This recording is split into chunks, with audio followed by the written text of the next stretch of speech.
All right. Before we get into it, we're going to be talking about prices and economics. So I just want to quote an impassioned speech Bernie Sanders made about student loan debt. He said that it's crazy that students are being charged a higher interest rate than homeowners. After all, these are just students. They don't have any money. Why are they being charged a higher rate there for their loan than people that can buy a home? And this is a major moral problem to Bernie Sanders. And the reason why this is a major moral problem to Bernie Sanders is because besides for being a fool, Bernie Sanders does not understand the basics of economics, just the basics. Mr. Sanders, the reason why a student loan is at a higher rate than a home loan is because a home loan is a collateralized loan and a student loan is not. Meaning, if you default on your home payment, then they can take the home. But if you default on your major in women's studies, they can't take your worthless degree. So that is why the rate is different. And for all those who haven't realized this yet, this is how unimpressive all our politicians are. All right, let's get into the show.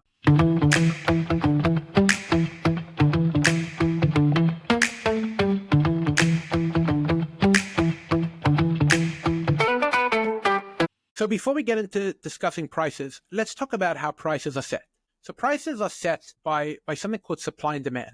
So what does that mean? It means that the price of something is dictated by how much there is of it and how much people want it. For instance, let's say gold, right? If gold is valuable because A, it's scarce, it's difficult to acquire, and there's not endless amounts of it. And it's valuable because people view it as valuable and it's useful. Now, value is the subjective concept in the sense that there's a lot of weird things in the world that people find very valuable. People find Dungeons and Dragon cards very valuable, baseball cards very valuable. But the basic concept is always the same. There is a scarcity in the supply, and therefore the demand dictates the price, meaning what people are willing to pay for it. And this is a profound idea, because not only do you get the price from supply and demand, but you also get messaging. You also get the cost of something. So you also say, I also get a message, this thing costs this money. How can I make investments based on that? How can I use that signal? And that's why when price signals get messed up, so that's when you have shortages and chaos. Like, has anybody ever watched a Black Friday scene where people would run into the Walmart store and punch everybody out for a TV and the like? Now, this is a very strange thing. This is not a third world country. There are no shortages of TVs in America. But what you've done in that case is that you've messed with the price, because you've said that the price of TV X, which is usually $1,000, is $100. So now you've opened up the TV to a much wider range of people. So now what you've done is increased the demand, but the supply stayed the same. So now you have chaos. Usually the price will dictate where it should be based on the demand. But because here you've messed with it, you have people punching each other out in a Walmart. And that is why, controversial opinion here, I like price gouging. You ever hear this in the news? A hurricane is coming to some area and some evil capitalist jacked up the prices, and this is against the law, and there's laws against price gouging, and look how evil this is. Price gouging would be a very good thing. Think about what happens when there's a natural disaster. So you have lines at the stores, people buying huge amounts of water and toilet paper, and just empty shelves right before it strikes. And then, of course, a lot of people don't get what they need because everything is bought. Why does that happen? Because something has altered the market slightly, and the market is not allowed to respond to it. So think about it like this, right? I believe people act rationally. So but can I make that claim about some lady with 17 cases of water and toilet paper? Why doesn't she leave some for anyone else? So the answer is she is acting rationally, because she's saying like this: there's a hurricane coming, and it probably won't be a big deal, but it might knock us out for a few weeks. And anyway, I can afford all this water. The price of water is very low. And I saw pictures of people stranded on their roofs in floods. So it seems like a good idea to have water.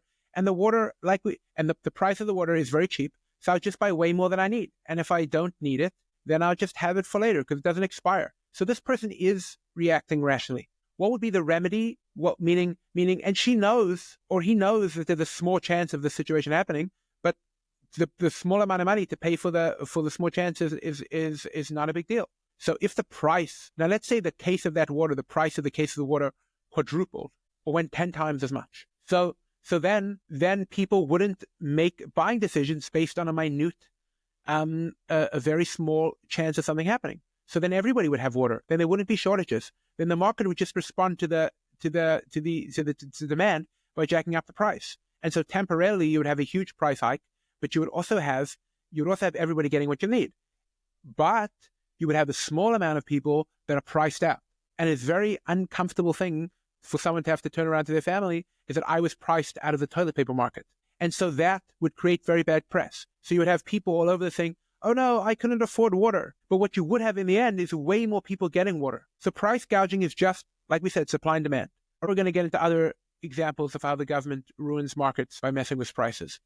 So let's talk about a couple of examples of how the government messes with prices and how it really has some disastrous effects for the economy and for everyday lives. One example is that the United States subsidizes the farming industry, specifically corn, to the tune of $2.2 billion a year. So let's get into perspective what this is. So the government borrows money or takes it in tax revenue, like we've spoken about before. So the government takes $2 billion and says to the corn farmers, hey, I know your corn is not profitable at the current rates. So what we're going to do is we're going to give you lots of money to make it profitable. So now what you've done is you've created a good which is artificially cheap, but you're signaling to the market that it should be used. So, it's a funny thing in America. They're always complaining about, look at capitalism has made everyone fat because the corn syrup by those evil capitalists. But what have you really done here? What you've really done is subsidize corn, and that's why everyone wants to use corn syrup. It's not capitalism that is making everybody fat. It's socialism that is making everyone fat. It's a seizing of money to interfere with the market. And let's take another example. So I don't know if you've read this in novels going back, but in the United States, in America, it used to be that you could pay your way through college. You would get a job, work really hard, and you could pay your way. And that was always the American story. But since student loans have been introduced, college has increased 75% decade over decade. Now, why do you think that is? Because the colleges responded to the incentives in the market. Their price was based on the demand of the students, that was based on the students' economic situation. So the cost of college had to match the demand of their students. If they were charging $200,000 a year for an education, then they wouldn't have been able to meet it. But then student loans came along, and they allowed money to be given they allowed capital to be given to people that had no business receiving it. They had no under very false pretenses that they'll definitely be able to pay this off. You had millions of people taking on large amounts of debt to pay for things that are not valuable. Another aspect of messing with prices is that you can imagine that a student loan for, say, medical school should be very different than a student loan for say gender studies. Like, you should not be able to get a student loan for gender studies. It's a bad investment. But since the government is doing it, so the government is always making bad investments. So and it's one thing to have student loans in the private market, but it's all the government now. And then they come along after creating a problem, and they're like, well, you know what we should do? We should create another subsidy. We should forgive the student debt. What does it mean, forgive a debt? There's no such thing as forgiving debt. That just means taking money from someone else and giving it to someone else.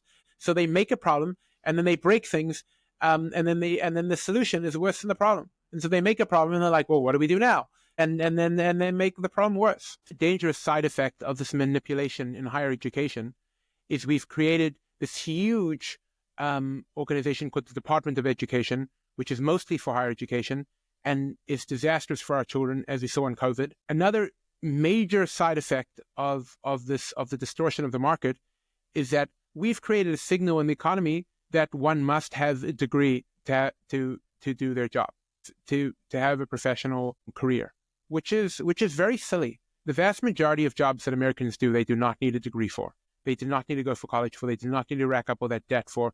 Most of college, I think I've spoken to people, is about partying and having a good time. It is not in the best interests of most Americans to sit for a 4-year degree. Now, I don't think they should be not trained in their job. I'm a software engineer. I did not go to a 4-year degree to get that.